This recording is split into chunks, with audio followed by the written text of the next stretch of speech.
ahora. Ok, entonces no sé si antes de comenzar tienen alguna pregunta, alguna duda, un comentario. Ya todos tienen la nota del parcial, claro que como el martes terminé de revisar el examen. No sé si alguien tiene alguna pregunta, todos tienen nota, sí.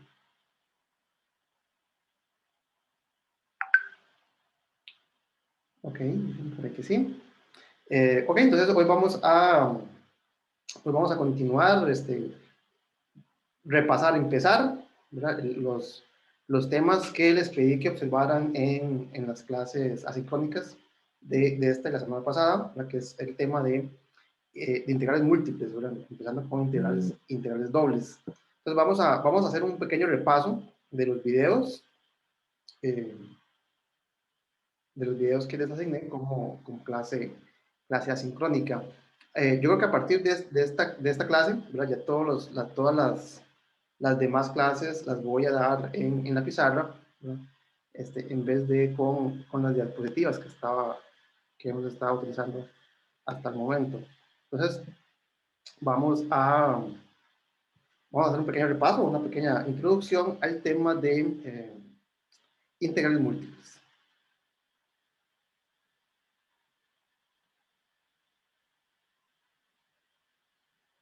Empezando con el caso más sencillo, la que es integrales dobles. Ok, entonces para hablar de integrales múltiples, integrales dobles, triples, lo que sea, deberíamos tener claro el concepto en una variable. Entonces vamos a empezar repasando estos conceptos en una variable, es decir, simplemente la integral de una función de variable real. Entonces, en una variable tenemos dos conceptos que vamos a analizar a varias variables. El primer concepto es el concepto de la antiderivada. Antiderivada. Entonces, en general, si tenemos una función cualquiera, f de x, yo me puedo preguntar, ¿existirá o conozco alguna función cuya derivada sea esa función? Entonces, el concepto de antiderivada, pues es como el proceso inverso a la derivación. Bueno, hasta el momento, ¿verdad? Lo que hemos estudiado, yo les doy una función y, no sé, les pregunto por sus puntos críticos, planos tangentes, todo este asunto, y uno lo que hace es derivar esa función y obtiene pues otra función a la cual ustedes les preguntan dónde vale cero, etc. Entonces uno podría hacer lo mismo, pero de manera inversa. O sea, yo les doy una función y les pregunto cuál función al derivarla me da como resultado la función que usted escogió. Entonces, a este proceso de resolver este problema, de encontrar quién es f mayúscula, se le llama el proceso de antiderivación, ¿verdad? Me estoy devolviendo básicamente. Y bueno, como notación, ¿verdad? Como notación, uno dice que la solución a ese problema, es decir, la función f, si existe, que satisface que su derivada es f, la escribimos, ¿verdad? Esto es notación, la escribimos de esta manera. Esto es simplemente notación que me dice que al derivar la función f mayúscula, obtengo la función f minúscula. Entonces, de nuevo, esto es simplemente notación. ¿Cómo encuentro yo la solución? ¿Cómo calculo esto? Pues ya va a depender muy particular de quién es la función f. Y uno en un curso de cálculo 1, pues aprende cómo hacer este tipo digamos, cómo calcular este tipo de solución para ciertas funciones. Entonces uno estudia, en cálculo 1, uno estudia lo que podemos llamar técnicas de integración. Entonces, entre las más comunes, entre las más usuales, pues tenemos integración por partes, cambio de variable. Bueno, básicamente esas son las dos técnicas que uno aprende en cálculo 1 para resolver este problema. Dependiendo de quién es la función f pequeña, calcular la función que cumple con esta propiedad, pues va a depender de quién es f pequeña. Entonces uno estudia este tipo de problema en cálculo 1. A esto se le llama la antiderivada, también se le llama la integral. Otra forma que se le conoce en la literatura. El punto es, ¿verdad?, que la función f mayúscula, al derivarla, me dé la función con la cual usted empezó. Entonces, este es un concepto que se estudia en cálculo 1, por ejemplo. Otro concepto que se estudia en cálculo 1 que a priori no tiene nada que ver con derivadas o antiderivadas es el concepto o el problema de encontrar el área bajo una curva. Entonces, este es otro problema completamente aparte que a priori no tiene ninguna relación con el anterior y es el siguiente. Otra vez un dibujo tal vez me quede bonito. Entonces, yo tengo una función f de una variable real y tengo bueno, la función, bueno, vamos a pintarla tal vez de otro color, y tengo una función, digamos esta es mi función y igual a f de x, el eje x, este sería el eje y. Entonces, yo tengo una función de una variable, yo puedo preguntar lo siguiente, yo quiero saber cuál es el área que delimita, aunque tiene como techo, esta función f de x en el intervalo, en algún intervalo, en este caso el intervalo a, b. Entonces, yo quiero calcular cuál es el área que se ubica bajo la gráfica de la función dada por f de x y que tiene como piso el intervalo a, b. Entonces, yo quiero saber cuál es esta área. Entonces, es un problema que se estudia en cálculo 1 y, de nuevo, como notación, nosotros decimos que la respuesta, que tal vez, la voy a poner tal vez así en palabras, el área que tiene como techo la función f de x en el intervalo, y como piso el intervalo a, b, se denota, es decir, el número que me da la respuesta a este problema, se escribe o se denota como, y se usa este símbolo, el cual se asemeja mucho al símbolo que tenemos al lado izquierdo. Sin embargo, ve que estos símbolos son muy, muy distintos. Y que quiero resaltar que aquí simplemente estoy denotando, yo estoy escogiendo estos símbolos que a priori no tienen nada que ver uno con el otro. Note que el símbolo de la izquierda, este que está acá, es una familia de funciones, ¿verdad? Ni siquiera es una función, ¿verdad? La solución al problema de antiderivación no tiene solución única, ¿verdad? Recordemos que cuando se calcula una antiderivada, cuando se calcula una integral, si usted le suma un valor constante, sigue satisfaciendo la condición de ser solución de este problema. Entonces vea que del lado izquierdo, este símbolo, lo que calcula o lo que denota, ni siquiera es una función, es una familia, una colección de funciones. Si usted modifica cualquier solución que usted encontró por una constante, sigue teniendo una solución. Ahora, la notación de la derecha, lo que denota estos símbolos es un número, aquí lo había escrito, es un número, es el área que se encuentra delimitada por este techo y este piso. Ok.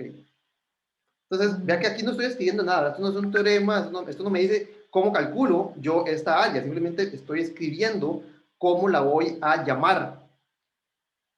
¿Cuál es la relación entre el problema del área bajo la curva y el problema de la antiderivación? Bueno, el teorema fundamental del cálculo es lo que une estos dos problemas. El teorema fundamental del cálculo me dice cómo calcular esta área si yo conozco una antiderivada de la función techo. Entonces, ¿qué es lo que me dice el teorema fundamental del cálculo? El área, de hecho, tal vez lo voy a escribir en palabras. El teorema fundamental del cálculo me dice que el área delimitada por el techo de la función f de x, la función que está arriba, en este dibujo, que tiene como piso el intervalo a, b, se calcula de la siguiente manera. Esta es la receta que me dice el teorema fundamental del cálculo, cómo se calcula el área bajo una curva. Usted calcula la antiderivada de la función techo, la evalúa en los límites del intervalo, en los extremos del intervalo, y hace la resta. Entonces, esta es la razón, el hecho de que el área bajo la curva se pueda calcular mediante esta fórmula, es el hecho de que utilicemos este símbolo que asemeja mucho al que utilizamos en su solución. Entonces, el teorema fundamental del cálculo lo que dice es que el área bajo la función f de x, con piso, el intervalo a, b, se calcula mediante mediante la resta de los valores que asume cualquier antiderivada en los extremos, en los bordes del intervalo. Entonces, estos problemas que al priori no tienen nada que ver uno con el otro, pues el teorema fundamental del cálculo nos dice que están completamente relacionados, ¿verdad? Para resolver uno, lo que ocupo es saber cómo resolver el otro. Bueno, en este curso no vamos a demostrar el teorema fundamental del cálculo, pero tal vez nada más como cultura general, tal vez si lo han visto en algún texto, en algún libro, la razón de que el área se pueda calcular mediante esta operación, ¿verdad? Mediante integración, tiene que ver con una solución a este problema, que es mediante la aproximación mediante sumas de Riemann. ¿Qué es una suma de Riemann? Simplemente es una aproximación de esta área que estoy intentando pintar mediante rectángulos. Entonces, una suma de Riemann para esta figura sería algo así como tomar ciertos rectángulos y calcular el área de esos rectángulos. ¿Por qué? Porque yo sé cómo calcular sin ningún problema área de rectángulos. Entonces, la demostración de este teorema consiste en analizar qué pasa cuando yo considero el ancho de estos rectángulos cada vez más pequeño. Entonces, hay un proceso de aproximación y de límites, donde aparece entonces la antiderivada de la función que está en el techo. Entonces, no vamos a ver esa demostración, pero entonces para un poco de cultura general, la razón entre esta conexión, ¿verdad? ¿Dónde es que aparecen las derivadas, ¿verdad? Del lado derecho, perdón, no hay ninguna derivada, y estamos diciendo que la solución a ese problema es un problema que se resuelve mediante la antiderivación. Entonces, cuando uno estudia estas sumas y considera el límite de estas sumas, cuando el ancho de estos rectángulos se aproxima a cero, aparecen límites que involucran la antiderivada de f. ¿Ok? Entonces, este es el problema, o esta tal vez la motivación que nos va a permitir generalizar el concepto de una integral doble, triple, o varias variables, en general. Entonces, ¿qué es lo que vamos a hacer? Vamos a generalizar estos dos conceptos y vamos a ver cuál es la relación que existe entre el problema de la antiderivación y el problema de volúmenes, sería en este caso, cuando consideramos funciones de dos variables. Entonces, en dos variables,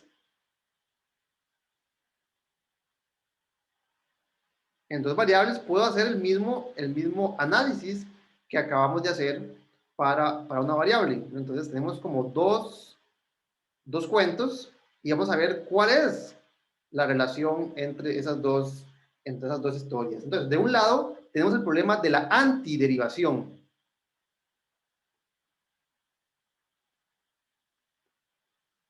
Solo que ahora, dado que tenemos más de una variable, tal vez, pues, supongamos que estamos con una función f que depende de las variables x y y. Entonces, dado que, por ejemplo, el concepto de derivación, sin el anti, ¿verdad? El concepto de derivación ya lo generalizamos, ¿verdad? Y hablamos de derivadas parciales. Entonces, cuando pasamos a dos variables, Y también puedo generalizar el concepto de antiderivación, pero ahora antiderivación parcial, ¿verdad? Entonces, recordemos que si tengo dos variables, por ejemplo, yo puedo definir las derivadas parciales. ¿Qué significan las derivadas parciales? Las escribimos de esta manera. ¿Y qué significa? Tal vez lo pongo así en palabras. Eso se define como cierto límite. La derivada es un límite. Pero en palabras, ¿cómo se define la derivada parcial? Simplemente se deriva la función f de xy, considerando que la variable independiente y, considerando a la variable y como una constante. Entonces, en la expresión que define a f aparecen x, aparecen y cuando yo derivo parcialmente respecto de y, pues lo único que hago es derivar utilizando las reglas de derivación, digamos, derivación en una variable, considerando que la otra variable es una constante. Entonces, así es básicamente como se define o como se generaliza el concepto de derivación a varias variables, en este caso a dos variables, y por lo tanto podemos definir de manera análoga el concepto de antiderivada parcial. Entonces, yo tengo una función de dos variables, f de x y y, yo puedo preguntarme cuál función, al derivarla parcialmente respecto de x, me da mi función objetivo. Entonces, ¿qué quiere decir esto? Y simplemente es cuando integro, ¿verdad? Cuando antiderivo, cuando busco la solución a este problema, pues considero que la x, que la y es una constante. Entonces, la solución a este problema se denota de igual manera a lo que lo denotamos en caso de una variable como la antiderivada o la integral de esa función objetivo respecto de la variable x. Entonces, ¿verdad? Estoy generalizando el concepto de derivada en este caso, a derivada parcial. Entonces, puedo generalizar también el concepto de integral parcial, si lo quieren llamar así, ¿verdad? Entonces, ¿qué es esto? Esto simplemente es, ¿verdad? Al igual que lo escribimos en palabras, simplemente se integra, o se calcula la antiderivada, se integra la función f de xy considerando como si la y fuese constante. Entonces, vea que entonces podemos generalizar el problema de antiderivación a cualquier número de variables. Si tengo una función de varias variables, puedo definir la integral parcial respecto de una variable como aquella función que al derivar la parcial respecto de esa variable me da mi función objetivo. Entonces, por definición, esto es lo que significa este símbolo. Entonces, de nuevo, esto simplemente es notación. Así estoy llamando yo a la solución, si es que tiene, del problema de encontrar una función cuya derivada sea la función que usted escogió. Entonces, ¿cómo se calcula entonces una integral parcial? Bueno, exactamente igual, pero al revés, ¿verdad? En la otra dirección, a cómo se calcula una derivada parcial. Entonces, usted integra utilizando las técnicas de integración, ¿verdad? De cálculo 1, por partes, cambio variable, etcétera. Pero ahora considerando que las otras variables permanecen o son constantes. Entonces, de este lado de la historia tenemos la generalización del concepto de integral a más de una variable, y ahora queremos generalizar la misma idea del lado derecho. En el caso anterior tenemos el área bajo la gráfica de una función de una variable. Pues ahora si tenemos una función de dos variables, digamos z igual a f de xy, entonces esto me va a dar, voy a intentar hacer un dibujo más o menos bonito. Entonces, pues, tengo una superficie, que sería el gráfico. Así, este es el gráfico de z igual a f de xy. Yo puedo considerar esto como mi techo, como hicimos en el caso anterior, y considerar, por ejemplo, el volumen que se formaría, unos ejes, acá cómo quedan los ejes.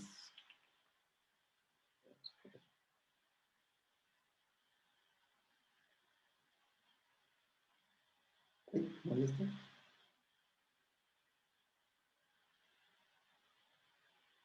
Podemos considerar entonces el volumen que se forma al considerar, por ejemplo, en los ejes, ¿verdad? Que sería como el eje X, el eje Y, considerar, por ejemplo, vamos a considerar en general regiones más distintas de rectángulos, pero veamos qué pasa si consideramos la generalización tal vez más sencilla, que es cuando estoy calculando claro, aquí mi dibujo no va a quedar tan bonito. Entonces, esto me va a crear voy a correr este poquito más para acá, aquí bajo este. Esto me va a crear ya no una figura, un área, sino que me va a generar un sólido, me va a crear un volumen. Y yo puedo preguntarme, ¿verdad? ¿Cuál es el volumen que tiene como techo la gráfica de mi función f de x y como piso, digamos, este rectángulo? Entonces aquí me va a quedar cierto sólido. Yo puedo preguntarme cuál es el volumen delimitado por ese techo y, y este piso, voy a llamarlo así. Este piso. Entonces, la pregunta es, ¿verdad? Si lo pintamos, ¿verdad? ¿Cuál es el volumen? Que sería como la generalización inmediata al caso de los variables. Ya lo que me queda no es un área, sino un volumen. Yo quiero calcular cuál es ese volumen, ¿verdad? Yo quiero calcular cuál es el volumen que tiene como techo la función f y como piso, pues llamémosle a este rectángulo R. Y tiene como piso ese rectángulo R. Entonces, ¿cuál es la relación que existe entre el problema de antiderivación y el problema de calcular el volumen de la figura o el sólido delimitado por este techo y por este piso?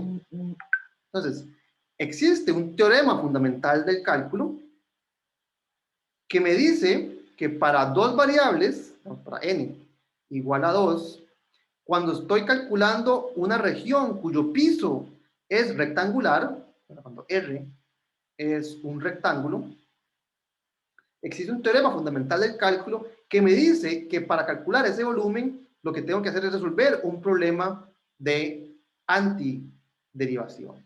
Entonces, ¿qué es lo que me dice el teorema fundamental del cálculo en este caso? Vamos a pasarnos a la siguiente diapositiva. Entonces, el teorema fundamental del cálculo, pero ahora en su versión de dos variables, ¿verdad? La función f, el techo es una función de dos variables, y el piso es un rectángulo. Entonces, ¿qué es lo que me dice el teorema fundamental del cálculo en este caso? Para escribir, tal vez primero voy a escribir, para poder calcular, digamos, tal vez si nos devolvemos, ¿verdad? Vean que el teorema fundamental del cálculo para una variable depende de los extremos del intervalo sobre el cual estoy, pues, digamos, el intervalo que estoy utilizando como piso de mi figura. Entonces, para poder escribir un teorema similar a este, que me dice cómo calcular esa área, pues ocupo saber cuáles son las esquinas de ese rectángulo. Entonces, vamos a describir, antes de escribir el teorema, ¿verdad? Si el rectángulo, vamos a escribir, vamos a hacer un dibujo, nos queda bonito. Entonces, si yo tengo un rectángulo en el plano,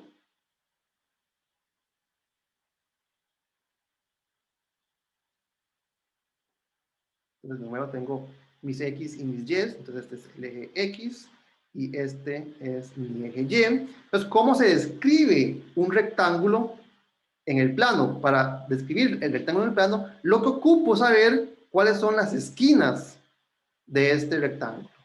Entonces, note que, por ejemplo, Las esquinas de este rectángulo van a coincidir, van a depender de cuáles son las coordenadas en el eje X y cuáles son las coordenadas en el eje Y de esas esquinas.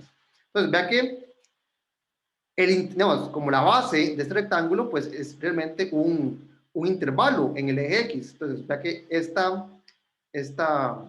borde de ese rectángulo corresponde a valores de X, digamos, que se encuentran, no sé, vamos a llamarle a A y a B, a las esquinas en la dirección X de ese rectángulo. Entonces, cualquier punto que se ubica dentro de este rectángulo va a tener una coordenada en X que va a estar en el intervalo A, B. Entonces, vamos a describir el rectángulo como los X que viven en este intervalo A, B, y si llamamos, por ejemplo, CD a las esquinas verticales de este rectángulo, entonces cualquier punto Y que vive dentro o en los bordes de este rectángulo va a tener una coordenada Y que va a estar entre C y D, es decir, que pertenece al intervalo C, D. Entonces, se escribe utilizando la notación de producto cartesiano, producto cartesiano, producto cruz, también, no producto cartesiano, porque producto cruz tiene otra definición en R3. Entonces, llamando a R, digamos, si yo conozco las esquinas, vea que una vez que lo escribo así, veo quiénes son las esquinas, ¿qué es lo que me dice el teorema fundamental del cálculo para este caso? Me dice que para calcular el volumen de la región del sólido que tiene como techo la función f y que tiene como base o tiene como piso este rectángulo, lo que tengo que hacer son dos integraciones parciales. Entonces, ¿cuáles son esas dos integraciones parciales? Por ejemplo, voy a calcular la integral desde A hasta B, ya que A y B son los extremos respecto de la variable X. Entonces, aquí voy a integrar respecto de X. Aquí, digamos, para ser consistente con lo que estaba escribiendo en ese momento, tal vez sería mejor escribir la antiderivada parcial. En la práctica no hace falta, ¿verdad? Porque se entiende por contexto que lo que estoy haciendo es una integración de una función de dos variables. Pero no importa, voy a escribirlo así, tal vez de momento, para ser consistente con lo que había escrito anteriormente. Entonces, el teorema fundamental del cálculo me dice que para calcular el volumen de esta región delimitada por el techo de la función f y la base o el piso, el rectángulo R, cuyas esquinas están dadas por estos cuatro valores, entonces lo que tengo que hacer es calcular la integral, la antiderivada. ¿De quién? De la antiderivada, pero ahora respecto de la variación en y. ¿De quién? De la función techo y respecto de x, respecto de y. Entonces, la solución al teorema, al problema de calcular el volumen para este tipo de función techo y para este piso, se resume se resuelve al calcular dos integrales, una respecto de x y otra respecto de y. ¿En dónde? En los intervalos apropiados. Entonces, la x varía de x a y, de a a b, y la y varía de c a d.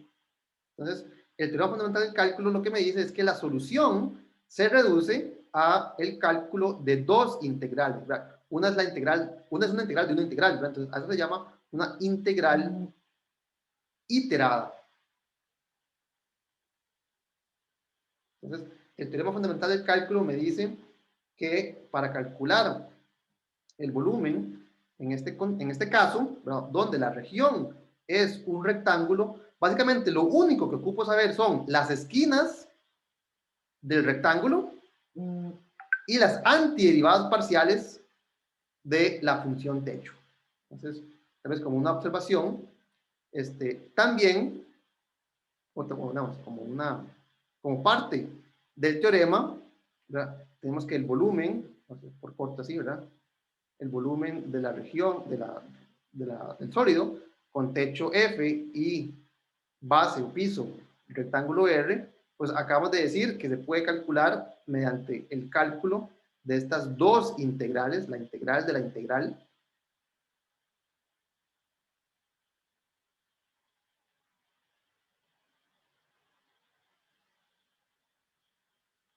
y parte del teorema es que este cálculo es el mismo si usted calcula las integrales al revés. Entonces, usted calcula la integral respecto de x de primero, y a lo que obtiene, calcula la integral respecto de y. Entonces, el teorema fundamental del cálculo para una región con piso rectangular dice que el orden de integración no importa. Entonces, para un piso rectangular, el orden de integración no importa. Es irrelevante. En general, bueno, vamos a ver más adelante, que si la región no es rectangular, entonces el orden sí es muy importante. O sea, no es lo mismo calcular las integrales simplemente dándole vuelta a los símbolos de integral, así nomás. Ok, entonces tal vez veamos algún ejemplo. ¿Hay alguna pregunta en este momento?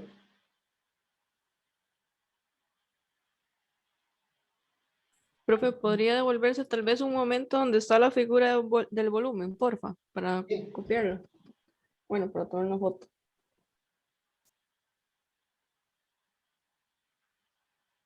Listo. Ok. Gracias. O tal vez antes de ver el ejemplo, a esto lo que se llama entonces una integral doble, ¿verdad? Entonces, en general, la notación, aquí tal vez lo pude haber dicho antes, pero la notación para denotar el volumen cuyo techo es esta función techo y el piso es esa región R, simplemente se denota, de nuevo, esto es notación, se nota como la integral doble sobre la región R de la función techo. Entonces, vea que esto asemeja directamente la notación en una variable, solo que en una variable, en vez de escribir, por ejemplo, la integral en el intervalo a, b, pues tal vez más por tipografía, ¿verdad? Más porque sea bonito que por otra cosa, se escribe de esta manera. En el caso de un rectángulo, vea que en realidad estamos haciendo exactamente lo mismo, ¿verdad? Estamos poniendo los límites en los extremos de la integral. Entonces, en una variable, estamos analizando simplemente la notación, de la notación. Entonces, en vez de escribir volumen de la función techo con piso R, lo escribimos de esta manera. ¿Cuál es la conexión? De nuevo, ¿cuál es la conexión entre esta notación de integrales con con el concepto de antiderivada?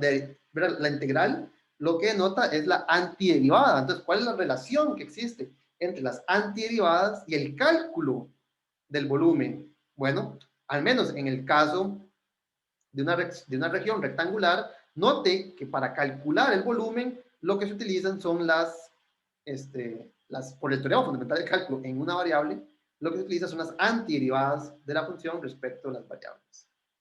Entonces, para el caso de una región rectangular, lo que dice es que la integral doble sobre esta región se calcula mediante el cálculo de dos integrales, ¿verdad? La integral de una integral. Es decir, una integral iterada. De nuevo, ¿verdad? Como tal vez antes de ver el ejemplo, en general, ¿verdad? Si yo tengo entonces mi función techo, tengo mi función techo z de f de x, y, y tengo alguna, vamos a ver si puedo hacer un dibujo, y tengo alguna región en una región en el plano XY, que no necesariamente tiene por qué ser un rectángulo, ¿verdad? En una variable, pues, ¿verdad? ¿Qué más que un intervalo puedo tener? Pues no mucho. En dos variables, pues ya puedo hacer muchas cosas más, ¿verdad? Puedo tomar cosas más complejas que simplemente dos intervalos. Entonces, si tengo una región cualquiera en el plano XY, tipo, yo me puedo fijar cuál es el sólido que se forma, no sé si me queda bonito, más o menos, cuál es el sólido que se forma con este techo y con este piso. Entonces, el volumen del sólido que tiene como techo a F y que tiene como piso la figura o la región R, se denota, ¿verdad?, por analogía con el caso anterior, como la integral doble sobre esa región, sobre el piso, del techo. Entonces, vea que, de nuevo, esto es notación. Simplemente estoy diciendo cómo voy a escribir el volumen. Esto es un número, el volumen es un número. ¿Cómo voy a escribir ese volumen? Ahora, ¿cómo se calcula ese volumen? Pues va a depender mucho tanto de la región como de la función. Entonces, en el caso donde la región R es un rectángulo, entonces ya vimos que para ese caso en particular, este cálculo, ¿verdad? ¿Cuánto vale este número? ¿Quién es este volumen? Pues se calcula utilizando integrales de una variable, ¿verdad? Integrales respecto de X, respecto de Y, integrales iteradas. Muy bien.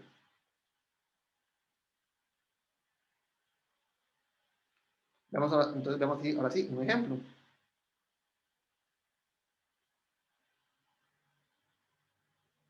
Vamos a ver, ¿qué hacemos? Entonces consideremos, no es un dibujo porque no sé cómo hacer esa figura, pero calculemos cuál es el volumen de la función que tiene como techo la función de dos variables, digamos, x por y. Entonces, mi techo es el gráfico de la función x por y, y la región o el piso va a ser un rectángulo. Entonces, ya vimos que para describir un rectángulo, básicamente lo que tengo que dar son sus esquinas en las cuatro, ¿verdad?, respecto a x, respecto a y. Entonces, consideremos el rectángulo cuya base es el intervalo, no sé, 1,3 y cuyo altura, cuyo segmento vertical es el segmento, no sé, 2,5, por decir algo. Entonces, estoy calculando un volumen de una función de dos variables como techo, y su piso es un rectángulo. Entonces, el teorema fundamental del cálculo, para este caso en particular, me dice que el volumen es la integral de la integral del techo, en este caso es el producto de x por y, apropiadamente. Entonces, digamos, de nuevo, recordemos que es la variación o el cateto, no, el costado horizontal. Entonces, por ejemplo, la integral va a ser de 1 a 3 en la dirección X. Es decir, que esta integral que estoy calculando acá, la voy a calcular respecto de la variable X. Y en la variación, o digamos, el costado vertical, la Y, varía de 2 a 5, y por lo tanto, esa integral que está aquí adentro es la que voy a integrar respecto de la variable Y.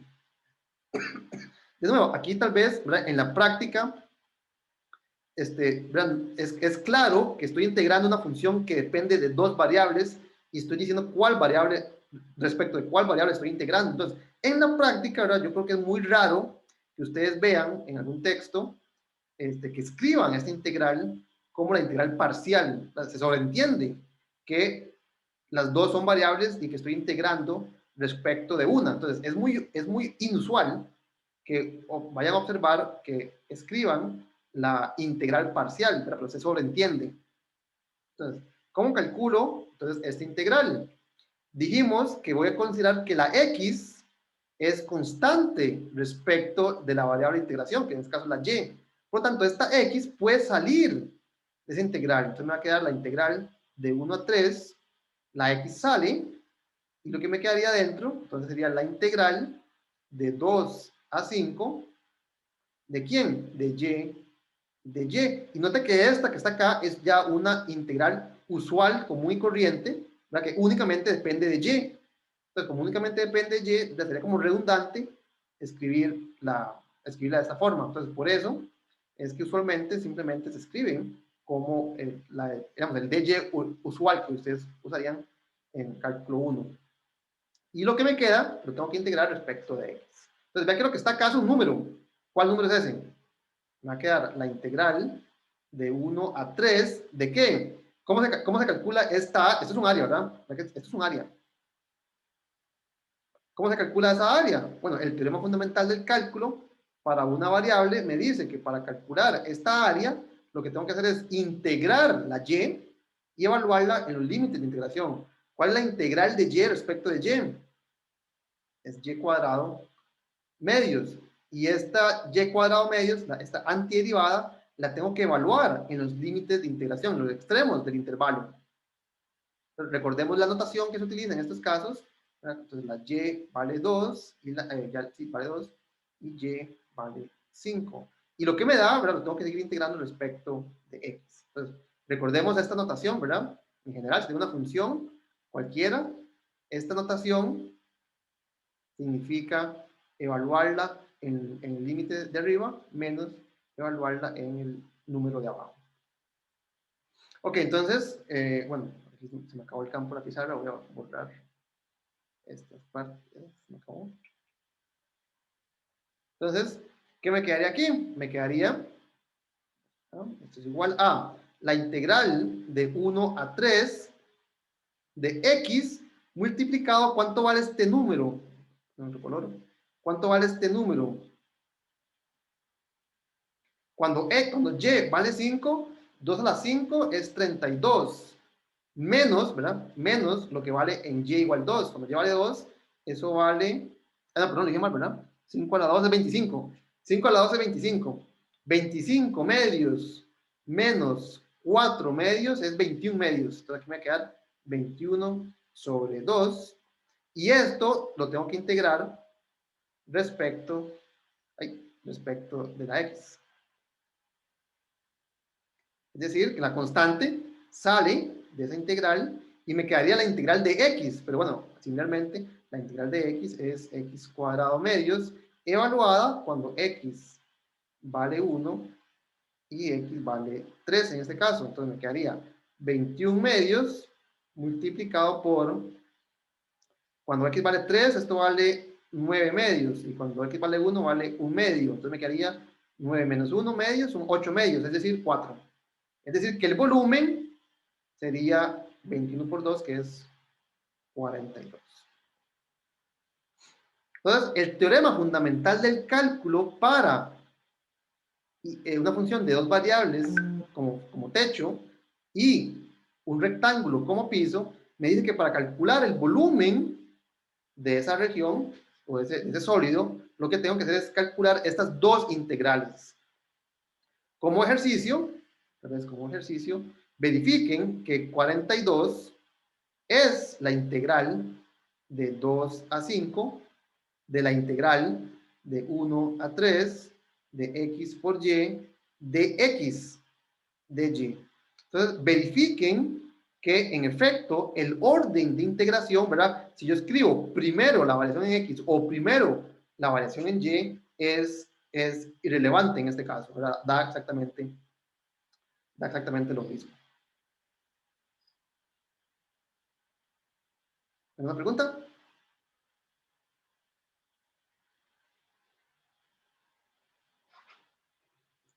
Veamos este otro ejemplo. Supongamos que yo quiero calcular esta integral. Bueno, es un volumen. Lo voy a escribir de una vez utilizando la notación de integral doble. Entonces, supongamos que yo quiero calcular la integral de y multiplicado por seno de xy, de, hagámoslo, de y de x. Entonces tengo una función techo, esta sería mi función techo, es una función de dos variables, y digamos que este rectángulo, este R es un rectángulo, vamos a considerar el rectángulo, pues no importa mucho, voy a poner 1,2 cruz 0, pi. Lo importante es que sea un rectángulo, ¿verdad? Entonces, el teorema fundamental del cálculo me dice que para calcular este volumen, pues lo que tengo que hacer son dos integrales, una respecto de x en el intervalo apropiado y una respecto de y en el intervalo apropiado. Parte de lo que me dice el teorema fundamental del cálculo es que ese volumen yo lo puedo calcular en el orden que a mí me dé la gana, ¿verdad? No importa el orden, si integro primero respecto de x o si integro primero respecto de y. Ahora, ¿verdad? Eso no quiere decir que sea igual de fácil o igual de difícil hacerlo en cualquier orden. Entonces, el teorema fundamental del cálculo me dice que esto es igual, voy a escribir las dos, ¿verdad? Que es igual a la integral de 1 a 2, esto respecto de x,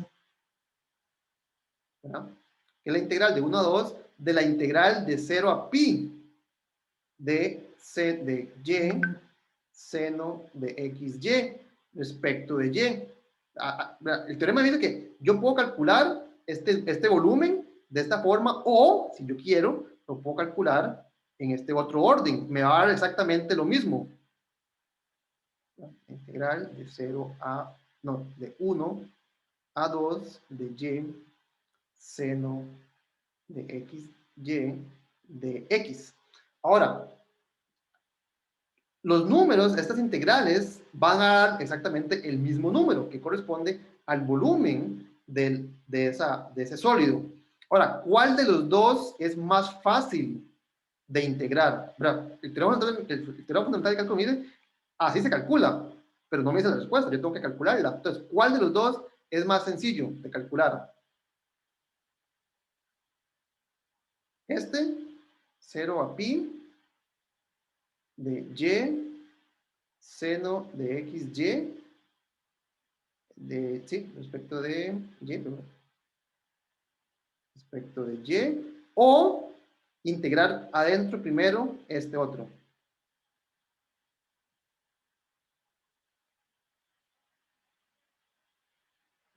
El teorema fundamental del cálculo me dice, calcule el que usted quiera, pero ¿cuál es más fácil calcular?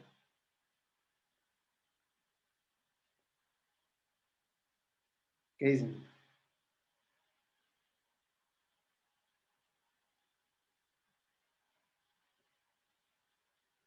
¿Qué dicen ustedes? ¿Cuál es más fácil calcular? ¿Este o este otro?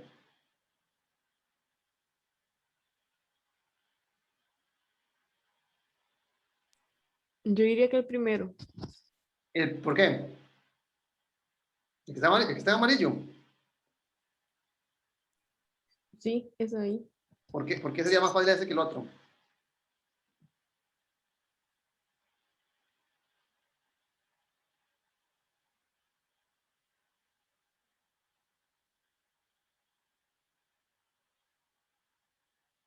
Vean que el que está en amarillo, el primero, yo debería integrar respecto de y. Entonces, noten que esta y, la variable de integración, aparece aquí y aparece también en la función seno. Es decir, que estoy integrando un producto. Entonces, para calcular esta integral que está en amarillo, pues a mí se me ocurre, de hecho no sé si hay otra forma, hay que utilizar integración por partes. La integración por partes no es que sea difícil, ¿verdad? No es del otro mundo, pero bueno, ya sabemos cuál es la técnica que tenemos que utilizar. Note que este y, si yo estoy integrando respecto de x, es una constante. Es decir, que este y lo puedo sacar de la integral. Y por lo tanto, únicamente tengo que calcular la integral del seno. Bueno, eso a priori es mucho más sencillo que calcular, por ejemplo, mediante integración por partes. En este caso particular, ¿verdad? En este caso particular, inclusive, vea que el y que aparece acá es parte de un cambio de variable. ¿Verdad? Si yo hago u igual a x por y yo estoy derivando respecto de x, entonces el du, ¿quién es? El du es y de x. Entonces, note que en este caso particular, inclusive, este y que está acá, no solamente lo podría sacar, pero si lo dejo adentro, me sirve para hacer un cambio de variable. Entonces, si bien es cierto, el teorema fundamental del cálculo para una zona, una región o un piso rectangular me dice, calcule el que usted quiera. Y pero el que usted quiera, digamos, va a depender también de sus habilidades de integración, ¿verdad? Para el primero, tenemos que calcular esta integral. Vamos a ver aquí lo que dice en el chat. Dice, no había visto que era... Ah, perdón, ok. Ay, que se me pizarra, me perdí la pizarra. Entonces, en este caso particular, tendríamos que calcular primero, ya sea la integral de y por el seno respecto de y, o el otro que está anaranjado, esta otra integral. De las dos, pues es más sencillo, no es que sea imposible, pero es más sencillo calcular de primero esta integral. Entonces, hagamos el cálculo de esa integral de primero. Vamos a borrar tal vez esto, ya sabemos cuál vamos a hacer de primero, entonces borramos esta parte.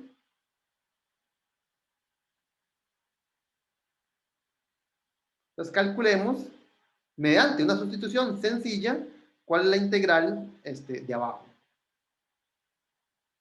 Entonces tenemos la integral, perdón, la integral, el volumen, ¿verdad? Que estamos calculando, va a ser la integral de 0 a pi de la integral de 1 a 2 y seno de x por y respecto de x respecto de y. Entonces es una integral. Y ya dijimos que si hacemos un cambio de variable sencillo, era u igual x por y, lo que está aquí adentro, todo esto, todo lo que está aquí adentro de esta integral es la derivada respecto de x, ¿de quién?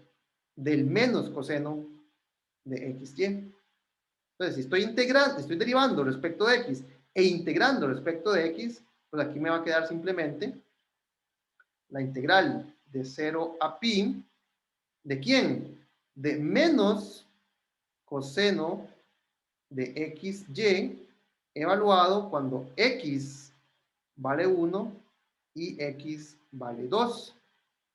Ese número que va a depender de y, lo tengo que integrar respecto de y. Entonces, aquí me va a quedar, bueno, saco el menos y me va a quedar entonces la integral de 0 a pi de coseno de 2y menos coseno de x. Coseno de y, perdón. De y. Bueno, aquí por cuestiones de espacio, ya tal vez voy a poner punto, punto, punto. ¿Verdad? Ahora lo que me queda integrar respecto de y, pues son funciones muy sencillas, ¿verdad? La función coseno de 2y y la función coseno de y respecto de y evaluar esa antiderivada en los límites o los extremos del costado vertical de ese rectángulo. Entonces, el teorema fundamental del cálculo me dice, para calcular este volumen, yo lo puedo calcular ya sea de esta forma o de esta manera. Los dos me tienen que dar exactamente lo mismo. Bueno, sin embargo, eso no dice que una forma sea pues, más difícil o más fácil que la otra. Ok, vamos a ver. ¿Alguna pregunta?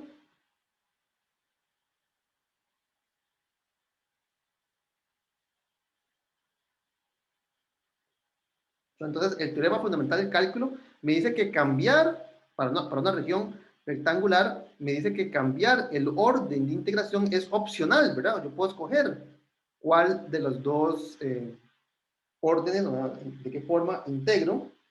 Sin embargo, para una región que no es rectangular, vamos a ver que, bueno, y eso me dice, ¿verdad? Que una tal vez sea más fácil que la otra. Entonces, es opcional, pero uno realmente tiene que tomar una decisión de cuál usa.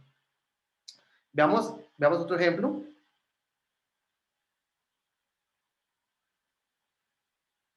Veamos el siguiente ejemplo. Entonces, consideremos esta integral iterada, esta integral doble, la integral de 0 a 1 de la integral de x a 1 de la función seno de y cuadrado de y de x. Entonces, si yo quisiera calcular esta integral, noten que para calcular, yo tengo que primero calcular esta integral que está acá. Sin embargo, ¿cuánto es la integral de la función seno de y cuadrado? Es más, ni siquiera pongámosle los límites. Bueno, disculpen. Vale, ¿sí? Si yo quisiera calcular esa integral, ponemos estos límites, yo primero, por el teorema fundamental del cálculo, tendría que calcular una antiderivada, una primitiva de esta función. Ahora, ¿alguien conoce una función cuya derivada sea seno cuadrado? ¿Alguien sabe cómo integrar esto? Es seno de y cuadrado, perdón. ¿Conocen ustedes una función cuya derivada respecto de y sea seno de y cuadrado?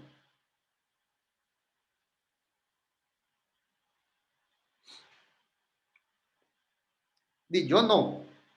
Yo no conozco ninguna función que al derivarla me dé seno de y al cuadrado. Es decir, que a pesar de que me están dando las integrales que tengo que calcular para calcular el volumen, pues en este orden de integración tengo que calcular algo que yo realmente no sé cómo calcular. Entonces este volumen, pues en este orden de integración, pues no sé cómo calcularlo. ¿Cuál es el volumen, por cierto? ¿Cuál es el techo? El techo, pues claramente es la función seno de y cuadrado. Pero ¿cuál es el piso? ¿Cuál es el piso de la región que estoy considerando? Entonces, veamos si yo entiendo quién es el piso, entonces tal vez puedo calcular esa integral utilizando el otro orden posible para hacer ese cálculo. Entonces veamos quién es este piso. ¿Cuál es la región en el plano XY sobre la cual estoy considerando este sólido al cual le quiero calcular el volumen? Entonces, veamos a ver qué es lo que me está diciendo esta integral. Me está diciendo que la región en la dirección X, en la variación de X, va de 0 a 1. Entonces, esto me queda, vamos a hacer un dibujo. Mira, esto me está diciendo que los X que estoy considerando son aquellos X que están entre 0 y 1. Entonces, vamos a otro color. Entonces, por aquí está 0 y por aquí está 1. Entonces, los X viven en esa región, ¿verdad? ¿Cómo lo sé? Porque me está diciendo que la variación en X, o la integral externa, va de 0 a 1, ¿verdad? Entonces, 1 por 0, menor o igual que X, menor o igual que 1, es el intervalo que tiene estos extremos, estos bordes. Entonces, el intervalo de integración en la X son todos los puntos entre 0 y 1. Aquí es donde se mueve la X. Ahora, ¿de dónde a dónde es que estoy tomando las Y's? Entonces, la Y, la variación en Y, me dice que es de X a 1. Entonces, aquí tendríamos que la Y varía entre 1, es el límite superior, es más grande, y X. Entonces, Y igual a 1 es esta. Perdón, Y igual a 1 es este borde que está acá. Y igual a 1 correspondería entonces a este borde, a este extremo, en la variación de Y. Y por debajo, ¿quién está? Está X. Entonces, Y igual a X es esta recta que está acá. Entonces, ¿qué es lo que me está diciendo? La región, el piso del sólido que estoy tratando de calcularle el volumen, ¿quién es? Son todos los X entre 0 y 1. Tal es que la Y varía entre Y y 1. Entonces, la Y varía entre X y 1. Es decir, para todo X, la Y varía entre ese X y 1. Es decir, que el piso de esa figura o de ese sólido al cual estoy tratando de calcular el volumen es este triángulo que estoy pintando acá. Entonces, pues les voy a borrar un poco esto que está acá. Entonces, la integral que yo quisiera calcular corresponde a la, quiero decir, a la integral doble sobre ese triángulo T que tengo acá de la función seno de y cuadrado, ¿verdad? Este es el volumen que estoy calculando. Ahora, si yo lo escribo, ¿verdad? Si yo escojo el X y me fijo de dónde a dónde varía el Y, pues entonces obtengo esta integral doble, esta integral iterada que está acá. Sin embargo, ya me di cuenta que yo no sé calcular la integral de adentro. Entonces, escribir la región de esa forma no me va a permitir calcular esta integral. Sin embargo, yo podría escoger, nadie me dijo que tenía que escribir de esa manera, yo podría escogerlo al revés. En vez de integrar primero respecto de y, integro respecto de x, y lo que me queda lo integro respecto de y. Ahora, ¿de dónde a dónde van a ir entonces los límites de integración? ¿De dónde a dónde va la y? ¿De dónde a dónde va esta y? Bueno, vean, aquí en el dibujo, vean que este triángulo tiene y que va de 0 a 1. Es decir, que la variación en y va de 0 a 1. ¿Y de dónde a dónde? Vamos a ver el color. ¿De dónde a dónde varía la x? Entonces, para cada y, si se escoge un y, ¿de dónde a dónde varía la x? Entonces, vean que la x, para este y en particular, varía de 0 a y. Entonces, de que 0 a y es la variación en la dirección x una vez que usted escogió el y. Entonces, la integral se puede escribir de dos formas, ¿verdad? Una es la que nos dieron, pero que no nos permite calcular la antiderivada. Pero si yo la escribo en el otro orden, vea que ahora lo que tengo que calcular es la integral de 0 a y de seno de y cuadrado de x. ¿Y esto cuánto es?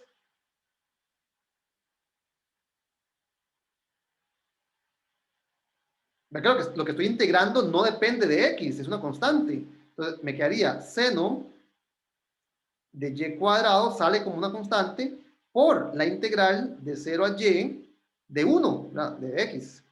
Y la integral de 0 a 1 de x es la longitud del intervalo, es decir, eso da 1. Perdón, eso da, aquí no es 1, aquí es una y. Es una y aquí. Entonces la longitud del intervalo es y. Entonces me quedaría y por seno de y al cuadrado. Y ahora sí, noten que cuando yo calculo esta integral de aquí adentro, que es lo que está aquí en verde, me va a quedar, voy a tal vez a borrar el triángulo, ya lo utilizamos.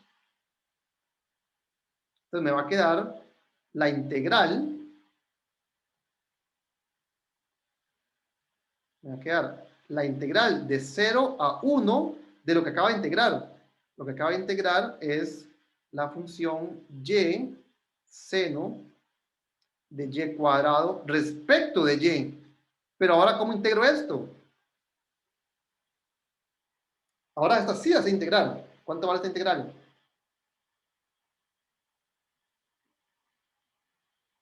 ¿Cómo se calcula esta integral?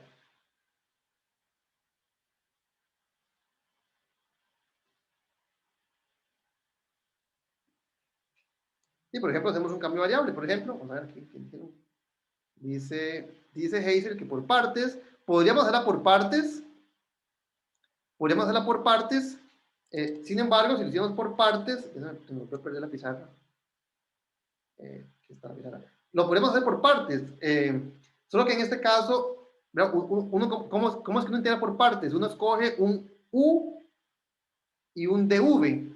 Solo que note que en este caso, ¿quién sería el U? El U tiene que ser, aquí no hay opción, ¿verdad? El U tiene que ser seno de y cuadrado. Entonces, uno escoge el u y el dv.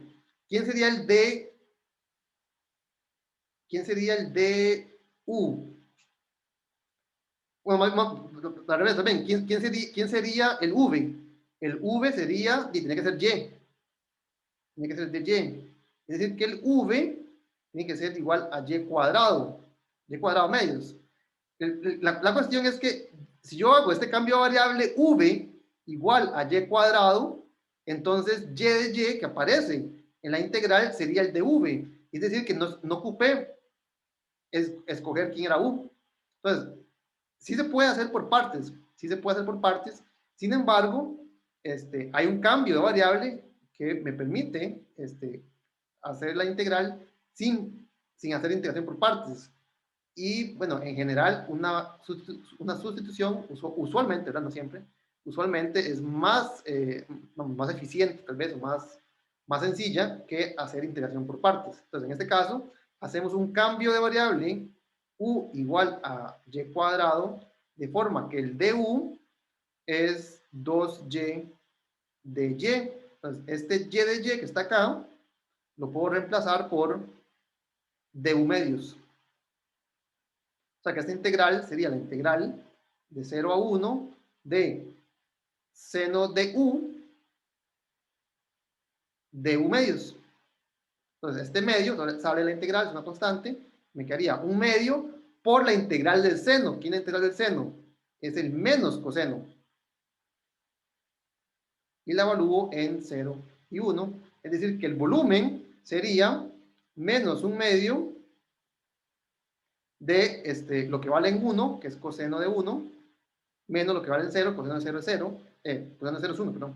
Entonces me quedaría este volumen. Entonces, el volumen, si yo intercambio el orden de integración, sí puedo calcular fácilmente las integrales, a pesar de que en este orden, esta integral yo no la conozco. Entonces, observen tal vez dos cosas importantes de este ejemplo, ¿verdad? El orden, tal vez, si la región es distinta de un rectángulo, ¿verdad?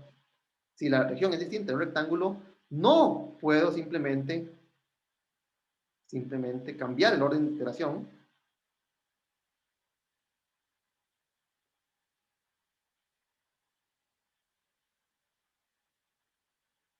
Y bueno, usualmente, ¿verdad? Usualmente, uno de los dos posibles órdenes, uno de los dos posibles órdenes de integración es más sencillo que el otro, ¿verdad? Es más sencillo. La integración es mejor. Entonces, dos cosas importantes, ¿verdad? El teorema fundamental del cálculo me dice que si la región es rectangular, no importa el orden. Bueno, en general eso no es cierto si la región no es rectangular, pero también es importante que aunque yo pueda y sepa cómo cambiar el orden de integración, pues hay alguno de los dos que usualmente va a ser más sencillo. Eso va a depender mucho tanto de la región como del integrando, ¿verdad? Ok. ¿Una pregunta?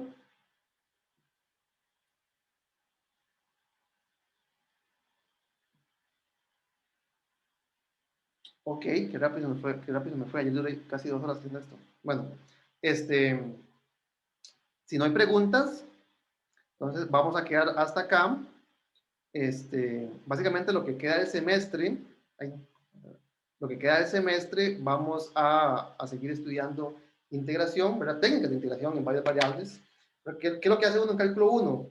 Una vez que define el concepto de antiderivación, de integración, lo que estudia son técnicas de integración. Entonces, las básicas técnicas de integración se basan en hacer sustituciones apropiadas, ¿verdad? Entonces, uno tiene una función, no sé, trigonométrica, entonces estudia los cambios trigonométricos, y dependiendo del integrando, pues uno aprende o estudia distintas técnicas de integración. Entonces, ahora tenemos no solamente que considerar el integrando, sino que también tenemos que estudiar o considerar a la hora de integrar la región. Entonces, para regiones rectangulares, el cálculo es muy sencillo y se reduce fácilmente a dos integrales de una variable. Entonces, lo que vamos a hacer en las clases siguientes es estudiar cambios de variable que me permitan estudiar integrales dobles sobre regiones que no son rectángulos. Y la técnica usual lo que vamos a intentar hacer es reemplazar mediante cambios de variable una región que no es rectangular por una que sí lo es. Una vez que reemplazamos la región rectangular por una que sí lo es, entonces aplicamos el teorema fundamental del cálculo para regiones rectangulares. Dice Hazel que cuántas tareas quedan. No las he contado, pero bueno, hoy hay una, ¿verdad? De hoy para otro viernes. Esa es la tarea, creo que es la semana 12, si no me equivoco.